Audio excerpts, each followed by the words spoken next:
Hello दोस्तों, आप सभी का स्वागत है आईएएस ऑल डे क्लासेस पे। हम लोग जो है सबसे पहले आज जो है हम लोग बहुत ही महत्वपूर्ण टॉपिक पढ़ेंगे जिसका नाम है मूल अधिकार।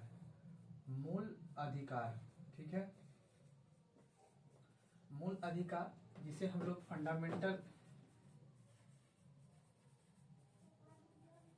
फंडामेंटल राइट्स कहते हैं, ठीक है। ये सबसे महत्वपूर्ण टॉपिक है एग्जाम की दृष्टि से।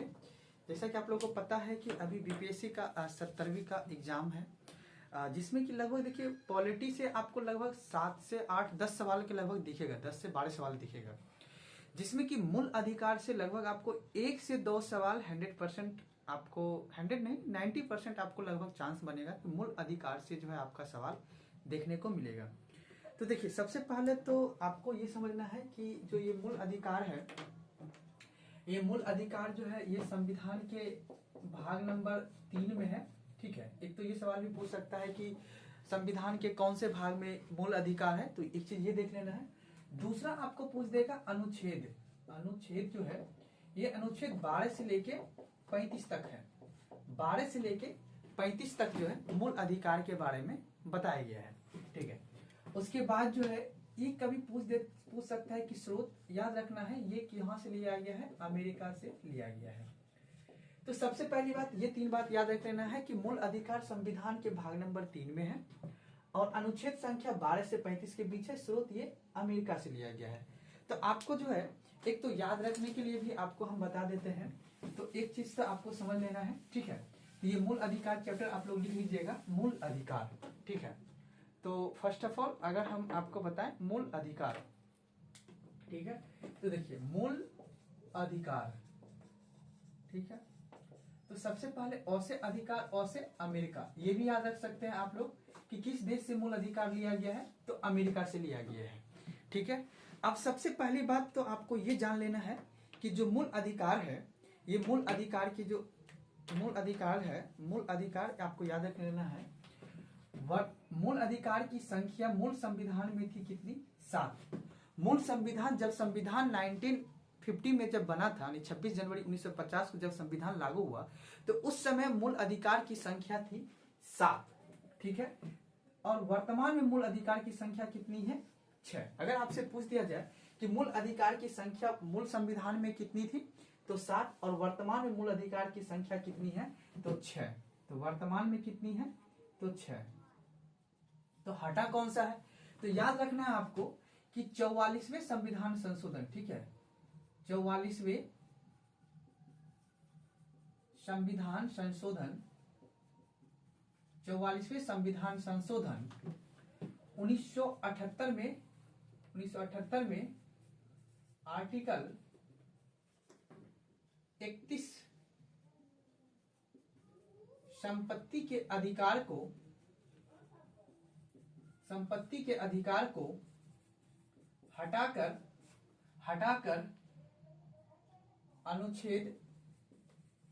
अनुच्छेद 300A में जोड़ा गया है, ठीक है, याद रखना है। तो सबसे पहली बात याद रखना है कि कौन सा संविधान संशोधन के तहत इसे हटाया गया, तो 44वें संविधान संशोधन के तहत इसे हटाया गया है। कौन सा अधिकार हटाया गया है? तो संपत्ति के अधिकार को हटाया गया है। कौन सा आर्टिकल को हटाया गया है? तो 31, आर्टिकल 31 को, जो मूल अधिकार जो हमारा था वो उसे हटा दिया गया है। तो याद रखना 44वें संविधान संशोधन 1978 कब हुआ था? 44वें संविधान संशोधन तो 1978 में। 4 कितना होता है? 8 लास्ट में याद रख लेना है आपको कि 4। तो 44वें संविधान संशोधन 1978 में हुआ था और 42वें संविधान संशोधन 1976 में हुआ था। तो आपको याद रख लेना ये 44वें संविधान संशोधन 1978 में आर्टिकल 31 संपत्ति के अधिकार को हटाकर अनुच्छेद 300A में जोड़ा गया है। तो वर्तमान में मूल अधिकार की संख्या कितनी है? तो 6 है। तो समझना है सबसे पहले कि कौन कौन से मूल अधिकार हमारे संविधान में दिया गया है। तो याद रख लेना है, सबसे पहले जो है आपको लिखना है पूरा 100। सबसे पहले क्या लिखना है? पूरा 100। फिर इसी को हम लोग कर देंगे आधा 100, ठीक है। और लास्ट में जो है आपको फिर लिख देना है पूरा 100 और फिर लिख देना है आपको पूरा 100, ठीक है। और बीच में लिख देना है शोध का धो, शोध, बस खत्म। 1 2 3 4 5 और 6 प्रकार के आपके मूल अधिकार दिए हुए हैं आपके संविधान में। अब देखिए याद रखना है, सबसे पहले लिखना है पूरा 100, फिर लिखना है आधा 100, बीच में लिख देना है शोध, फिर लिखना है पूरा 100, फिर लिखना है आपको लास्ट में पूरा 100।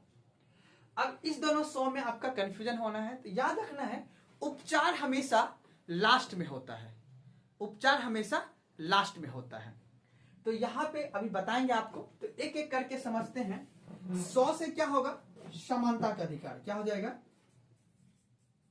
समानता का अधिकार, समानता का अधिकार।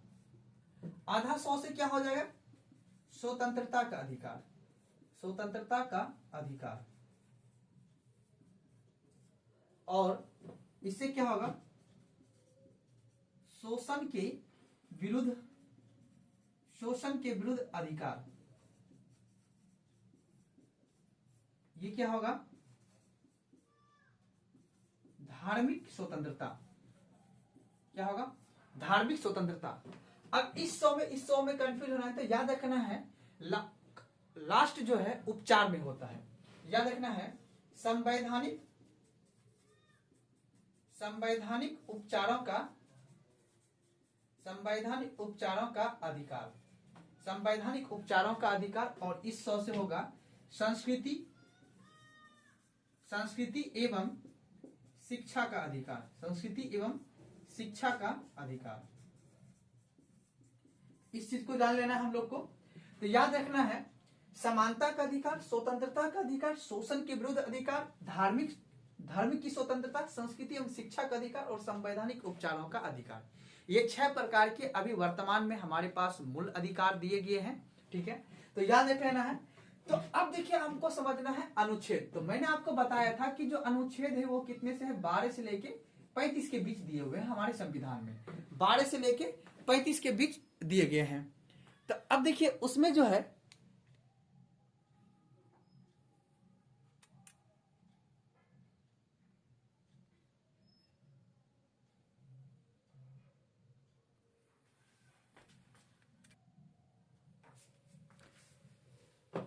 अब देखिए इसमें जो है आपको पता है 12 से 35 तक दिए हुए हैं हमारे मूल अधिकार। अब देखिए याद रखना है, एक है आर्टिकल 12 और एक है आर्टिकल 13। इसको पहले समझ लेते हैं। देखिए आर्टिकल 12 कहता है राज्य आपको, यानी राज्य को परिभाषित किया गया और राज्य जो है, यानी राज्य जो है आपको ये मूल अधिकार देगा। तो राज्य की परिभाषा दिया गया है और मूल अधिकार कौन देगा आपको, राज्य देगा।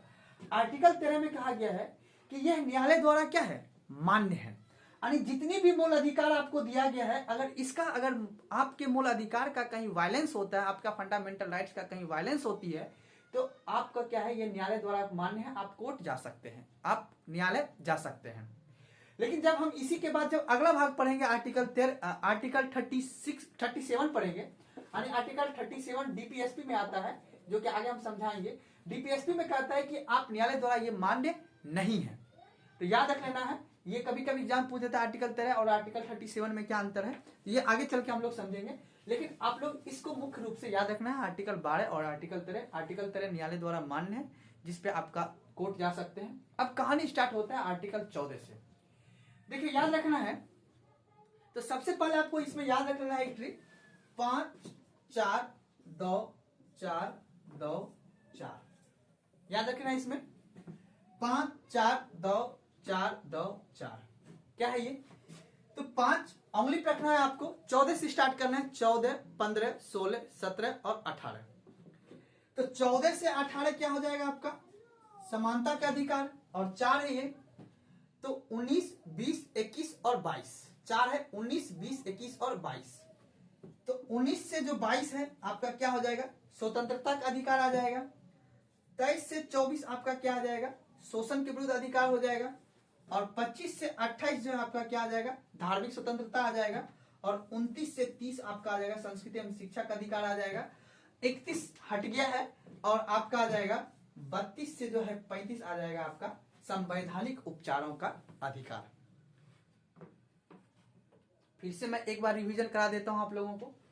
मूल अधिकार अमेरिका से लिया गया, ओ से अधिकार, ओ से अमेरिका।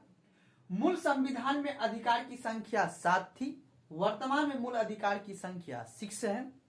44वें संविधान संशोधन 1978 के तहत आर्टिकल 31 यानी 31 को संपत्ति के अधिकार को हटा दिया गया है और अनुच्छेद 300A में इसे जोड़ा गया है। और वर्तमान में मूल अधिकार की संख्या है 6। पहला है समानता का अधिकार, दूसरा है स्वतंत्रता का अधिकार, तीसरा है शोषण के विरुद्ध अधिकार और चौथा आपका हो गया धार्मिक स्वतंत्रता और संस्कृति एवं शिक्षा का अधिकार, संवैधानिक उपचारों का अधिकार।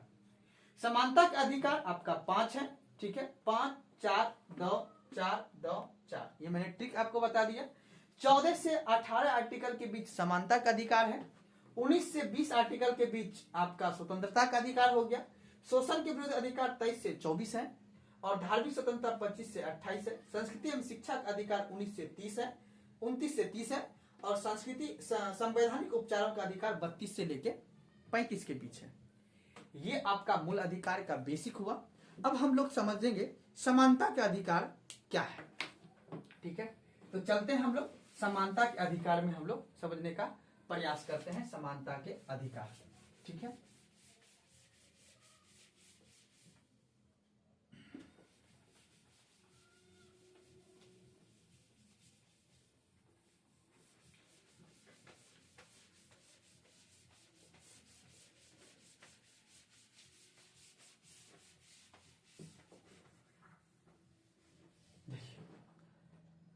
हम लोग सबसे पहले समझेंगे समानता के अधिकार, ठीक है।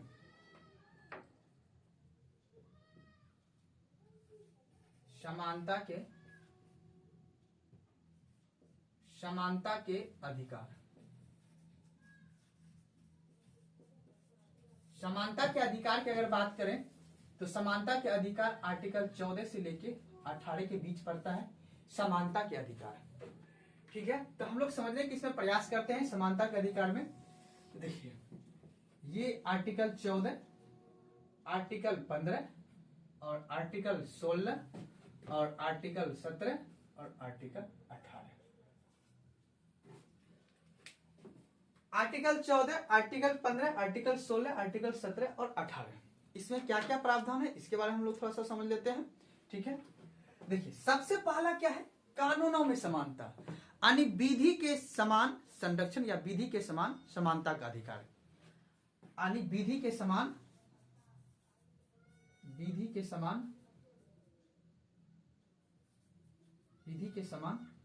समानता,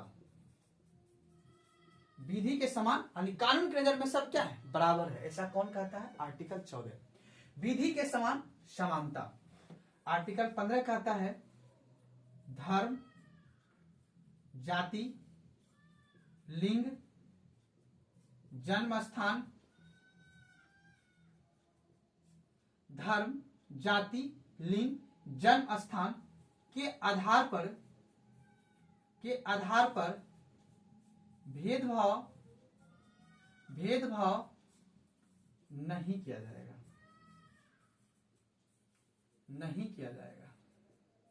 ऐसा कौन कहता है, आर्टिकल 15। तो धर्म, जाति, लिंग, जन्म स्थान के आधार पर भेदभाव नहीं किया जाएगा, आर्टिकल 15। आर्टिकल 16 क्या कहता है, लोक नियोजन में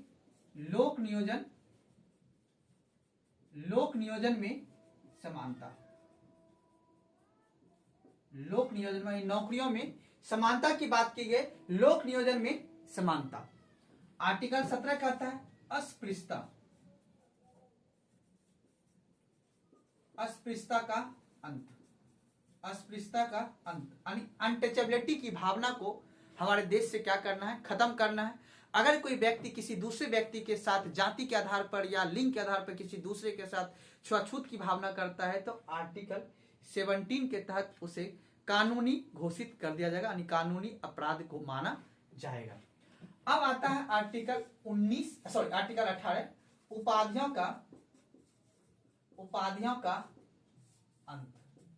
का अंत। देखिए उपाधियों का अंत का मतलब हो गया, अगर कोई व्यक्ति शिक्षा, याद रखना है, शिक्षा प्लस सेना, ये दोनों को छोड़ के अगर किसी अन्य चीज का किसी विदेशी के द्वारा कोई व्यक्ति अगर उपाधि धारण करता है तो उसे सबसे पहले राष्ट्रपति से अनुमति लेके ही वो किसी अन्य देश का उपाधि को वो धारण कर सकता है, लेकिन शिक्षा और सेना में वो उपाधि धारण कर सकता है। तो याद रखना है, कोई भी व्यक्ति उपाधि अगर विदेशी से किसी भी चीज का उपाधि धारण करता है, याद रखना शिक्षा प्लस सेना का छोड़ के अन्य किसी देश का अगर किसी उपाधि धारण करता है तो उपाधि राष्ट्रपति से पूछा जाएगा। शिक्षा और सेना में आप उपाधि धारण कर सकते हैं। मान लेते हैं अगर कोई व्यक्ति अमेरिका में जाके अगर डॉक्टर की पढ़ाई करता है तो उससे जो शिक्षा उपाधि मिलेगा, डॉक्टर की उपाधि मिल जाएगा, तो वो ले लेगा आराम से। तो कुल मिला के आप लोग ये समझ गए होंगे, समानता के अधिकार आर्टिकल 14 से लेके 18 के बीच है, जिसमें पहला है विधि यानी कानून के जरिए समानता, दूसरा है जाति के आधार पे, लिंग के आधार पे कोई किसी के साथ भेदभाव नहीं किया जाएगा। आर्टिकल 16 का आता है लोक नियोजन में समानता। आर्टिकल 17 का आता है अस्पृश्यता का अंत, सब व्यक्ति एक दूसरे से क्या है, सब बराबर है, किसी के साथ कोई छुआछूत की भावना नहीं कर सकता है। और आर्टिकल 18 का आता है आपका उपाधियों का अंत। यहां तक में किसी को कोई दिक्कत नहीं। अब हम लोग समझेंगे आगे स्वतंत्रता का अधिकार। आगे क्या समझेंगे हम लोग, स्वतंत्रता के अधिकार क्या है। ठीक है, हम लोग बेसिक परिचय के तौर पे जानते हैं, आर्टिकल को सिर्फ समझ रहे हैं, इसके सब अभी आर्टिकल को नहीं जान रहे। आगे की क्लास में हम इसके सब आर्टिकल को भी समझेंगे कि सब आर्टिकल में इसका क्या क्या दिया हुआ है। तो हम लोग जो है सबसे पहले इस चीज को समझ लेंगे। ठीक है, तो पहला आएगा जो अधिकार आएगा वो रहेगा मेरा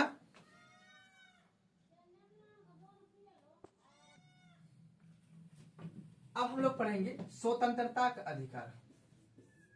स्वतंत्रता का अधिकार, ठीक है, स्वतंत्रता का अधिकार 19 से कहां तक है, 22 तक है स्वतंत्रता का अधिकार। देखिए सबसे पहले हम लोग समझे 19, 20, 21 और 22, इसमें 4 प्रकार की स्वतंत्रता है। देखिए सबसे पहला जो है, सबसे पहला आपको दिया है बोलने की स्वतंत्रता। तो याद रखना है वाक्य एवं अभिव्यक्ति, वाक्य एवं अभिव्यक्ति की स्वतंत्रता, वाक्य एवं अभिव्यक्ति की स्वतंत्रता जो है दी गई है आपको, कहां दिया गया है, आर्टिकल 19 में दिया गया है वाक्य एवं अभिव्यक्ति की स्वतंत्रता। ठीक है, अब दूसरा जो है, दूसरा दिया हुआ है आर्टिकल 20 में दोषी सिद्ध संरक्षण, दोषी सिद्ध संरक्षण। ठीक, अगर कोई व्यक्ति अपराध किया हुआ है तो उसे अपना दोषी साबित करने के लिए उसे स्वतंत्रता दिया गया है। अगर कोई व्यक्ति अपराधी है तो वो अपने खिलाफ अपने को निर्दोष साबित करने के लिए उसके पास क्या है, स्वतंत्रता दिया गया है आर्टिकल 20 में, जिसे कहते हैं अपराध में दोषी पाए गए व्यक्ति को क्या दिया गया है, संरक्षण दिया गया है। ठीक है, और लास्ट कहता है प्राण एवं दैहिक की स्वतंत्रता, प्राण एवं दैहिक की स्वतंत्रता आर्टिकल 21 में। और आर्टिकल 22 कहता है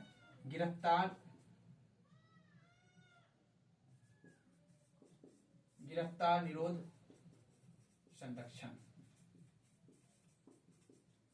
याद रखना आपको। तो आर्टिकल 19 कहता है वाक्य एवं अभिव्यक्ति की स्वतंत्रता, आर्टिकल 20 कहता है दोषी सिद्ध संरक्षण और आर्टिकल 21 कहता है प्राण एवं दैहिक की स्वतंत्रता। कोई भी व्यक्ति किसी के साथ रहने के लिए क्या है, स्वतंत्र है। प्राण एवं दैहिक की स्वतंत्रता, विदेश जाने का अधिकार भी आपको आर्टिकल 21 से मिलता है, जो कि कभी कभी पूछा जाता है। प्राण एवं दैहिक की स्वतंत्रता, आप किसी के साथ, किसी भी व्यक्ति के साथ रह सकते हैं। आर्टिकल आपने सुना होगा कि 377 जो है लाया गया था, समलैंगिकता, ये आर्टिकल 21 के तहत पे लाया गया था। अब आता है गिरफ्तार संरक्षण। अगर कोई व्यक्ति गिरफ्तार हो गया है तो 24 घंटा के अंदर उसे मजिस्ट्रेट के समकक्ष उसे प्रस्तुत करना ही होगा। गिरफ्तार निरोध संरक्षण, ठीक है, इस बात को याद रखना है। गिरफ्तार निरोध संरक्षण में आपको इस बात को याद रखना है कि अगर कोई व्यक्ति गिरफ्तार हुआ है तो उसे 24 घंटा के अंदर मजिस्ट्रेट के समकक्ष उसे प्रस्तुत करना ही होगा। याद रखना है गिरफ्तार जो है 2 तरह से व्यक्ति होता है। याद रखना है गिरफ्तार जो है व्यक्ति 2 तरह से होता है। एक होता है शक के आधार पर गिरफ्तार होता है, ठीक है, और एक जो अपराध किया हुआ है। याद रखना है शक के आधार पर भी कोई व्यक्ति अगर गिरफ्तार होता है तो उसे क्यों किया जाता है? शक के आधार पर, ताकि वो किसी भी घटना को इंजाम ना दे दे। इस वजह से जो है इस तरह का घटना यानी शक के आधार पर उसे गिरफ्तार किया जाता है। तो आज हमने दो तरह का अधिकार को पढ़ा। एक तो पढ़ा मैंने समानता का अधिकार और दूसरा पढ़ा मैंने स्वतंत्रता के अधिकार। तो अब देखिए एक बार फिर से हम लोग रिकॉल कर लेते हैं उसे। समानता के अधिकार में हमने बताया था आपको 5 तरह की समानता दी गई है। आर्टिकल 14 में आपका दिया है विधि के समान संरक्षण यानी विधि के समक्ष समानता। आर्टिकल 15 में दिया है धर्म, जाति, लिंग, जन्म स्थान के आधार पर किसी के साथ कोई भेदभाव नहीं करेगा। और आर्टिकल 16 में दिया है लोक नियोजन में समानता। और आर्टिकल 17 में दिया हुआ है अस्पृश्यता के अंत अनटचेबिलिटी की भावना अगर किसी व्यक्ति के साथ कोई रखता है तो उसे कानूनी माना जाएगा। ठीक है। और उसके बाद जो है आर्टिकल 18 में है उपाधियों का अंत। और उसके बाद फिर मैंने आपको बताया अभी स्वतंत्रता का अधिकार। स्वतंत्रता का अधिकार में आर्टिकल 19 है वाक्य एवं अभिव्यक्ति की स्वतंत्रता। आर्टिकल 20 में आपका हो गया दोषी सिद्ध संरक्षण। अगर कोई व्यक्ति अपराध किया हुआ है तो वो अपने आप को निर्दोष साबित करने के लिए भी उसे स्वतंत्रता दी गई है। और उसके बाद है आर्टिकल 21 में प्राण एवं देह की स्वतंत्रता। और आर्टिकल 22 में गिरफ्तार, निरोध, संरक्षण। अगर कोई व्यक्ति को गिरफ्तार किया जाता है तो 24 घंटे के अंदर उसे मजिस्ट्रेट के समकक्ष प्रस्तुत करने का भी उसके पास क्या है, अपनी स्वतंत्रता है। अगर उसे 24 घंटे के अंदर मजिस्ट्रेट के समकक्ष प्रस्तुत नहीं किया जाता है तो उसके पास यह अधिकार है कि वो पूछ सकता है कि मुझे क्यों नहीं मजिस्ट्रेट के समकक्ष प्रस्तुत किया गया या कोर्ट में क्यों नहीं मुझे प्रेजेंट किया गया है। तो आज जो है हम लोग यहीं तक पढ़ेंगे। फिर कल के क्लास में, कल जो है नेक्स्ट वीडियो में आपको मिलेगा कि आगे जो है आपका कौन सा अधिकार बच रहा है, शोषण के विरुद्ध अधिकार। 23-24 जो है शोषण के विरुद्ध अधिकार पढ़ लेंगे। फिर धार्मिक स्वतंत्रता हम लोग पढ़ लेंगे। फिर लास्ट में हम लोग पढ़ेंगे संस्कृति एवं शिक्षा का अधिकार। और लास्ट में पढ़ेंगे हम संवैधानिक उपचारों का अधिकार। इस तरह से हम लोग कंटिन्यूस 2-3 वीडियो बनेगा, 2-3 पार्ट में वीडियो बनेगा। तो ये आपका मूल अधिकार का पहला पार्ट है। फिर नेक्स्ट पार्ट में हम लोग देखेंगे शोषण के विरुद्ध अधिकार। ठीक है, धन्यवाद।